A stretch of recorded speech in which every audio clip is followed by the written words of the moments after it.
Welcome to selection state. आज हम economics के महत्वपूर्ण क्वेश्चन को करेंगे। मौद्रिक नीति का निर्माण भारत में कौन करता है? पहला सेबी, दूसरा आरबीआई, तीसरा वित्त मंत्रालय, चौथा योजना आयोग। मौद्रिक नीति का निर्माण आरबीआई द्वारा होता है। भारत में ट्रेजरी बिल बेचे जाते हैं भारतीय रिजर्व बैंकों द्वारा, राज्य सरकारों द्वारा, वाणिज्यिक व्यापारिक बैंकों द्वारा या सेबी द्वारा। तो भारत में ट्रेजरी बिल भारतीय रिजर्व बैंक द्वारा बेचे जाते हैं। निम्नलिखित में से कौन सा एक राष्ट्रीयकृत बैंक नहीं है? Bank of Baroda, Canara Bank, ICICI Bank, Punjab National Bank. तो राष्ट्रीयकृत बैंक आईसीआईसी नहीं है। भारत का सबसे बड़ा व्यापारिक बैंक है NABARD, State Bank of India, ICICI Bank, Union Bank of India.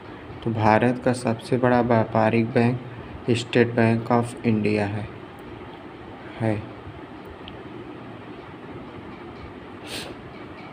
Bank दर वह दर है जिस पर एक बैंक पब्लिक को उधार देता है, आरबीआई पब्लिक को उधार देता है, आरबीआई वाणिज्यिक बैंकों को उधार देता है, भारत सरकार अन्य देशों को उधार देता है। तो बैंक दर वह दर है जिस पर आरबीआई वाणिज्यिक बैंकों को उधार देता है। भारतीय रिजर्व बैंक के बारे में निम्न में से कौन सा कथन सही नहीं है? यह सभी प्रकार के करेंसी नोटों को जारी करता है। यह भारत सरकार के शाख बैंक के रूप में कार्य करता है। यह बैंकों का बैंक होता है। यह विदेशी मुद्रा का विनिमय करता है। तो यह सभी प्रकार की करेंसी नोट को जारी नहीं करता है। निम्न में से कौन सी मुद्रास्फीति से सर्वाधिक लाभ पाता है? साहूकार, रेडी, बचत खाता अकाउंट रखने वाला या राजकीय पेंशन।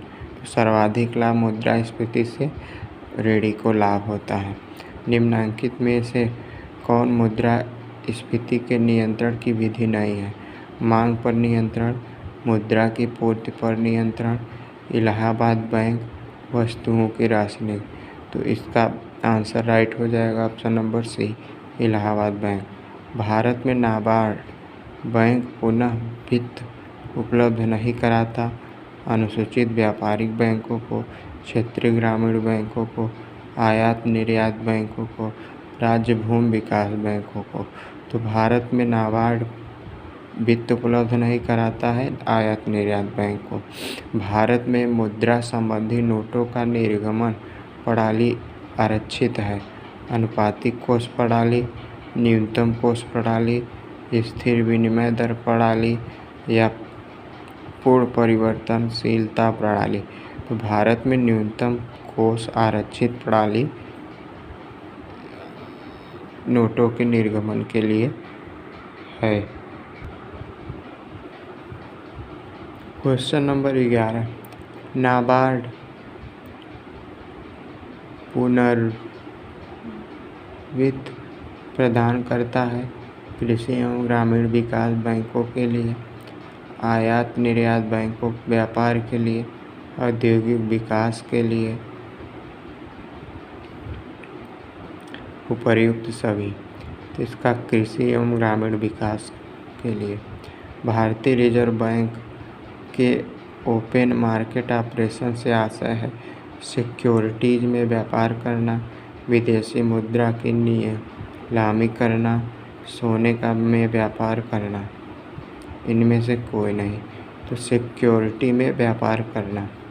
भारत सरकार ने 14 बड़े वाणिज्यिक व्यापारिक बैंकों का राष्ट्रीयकरण सर्वप्रथम किया था 1956 में, 1959 में, 1969 में, 1971 में। तो 14 बड़े व्यापारिक बैंकों का राष्ट्रीयकरण 1969 में हुआ था। थोक मूल्य सूचकांक के मापन में निम्न में से किस एक क्षेत्र को सबसे अधिक भार दिया जाता है? खाद्य पदार्थ क्षेत्र पर, गैर खाद्य पदार्थ क्षेत्र पर ईंधन, पावर, लाइट एवं लुब्रिकेंट्स पर विनिर्मित उत्पाद पर। तो थोक मूल्य सूचकांक विनिर्मित उत्पाद पर अधिक भार दिया जाता है। निम्न में से कौन सी एक भारतीय रिजर्व बैंक का कार्य नहीं है?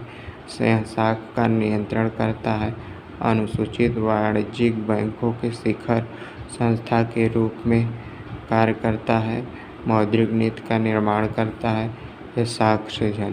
तो साख सृजन का कार्य भारतीय रिजर्व बैंक का नहीं है।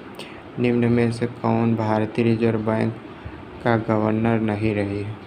मनमोहन सिंह, विमल जालान, श्रीरंगराजन, राजाजी चलैया। तो राजाजी चलैया भारतीय रिजर्व बैंक के गवर्नर नहीं रहे हैं। निम्न में से कौन एक रेपो दर को नियमित करता है? भारतीय रिजर्व बैंक, सामान्य बीमा निगम, आयात निर्यात बैंक या सहयोग निधि। तो भारतीय रिजर्व बैंक एक रेपो दर को नियमित करता है। वह दर जिस पर बैंक रिजर्व बैंक को उधार देता है जानी जाती है बैंक दर, रेपो दर, रिवर्स रेपो दर और ब्याज। तो यहाँ रिवर्स रेपो दर होता है। निम्न में से कौन सा बैंक भारतीय रिजर्व बैंक के नियंत्रण में है? EXIM bank, IDBI bank, NABARD bank, central bank of India. Right answer हो जाएगा सेंट्रल बैंक ऑफ इंडिया।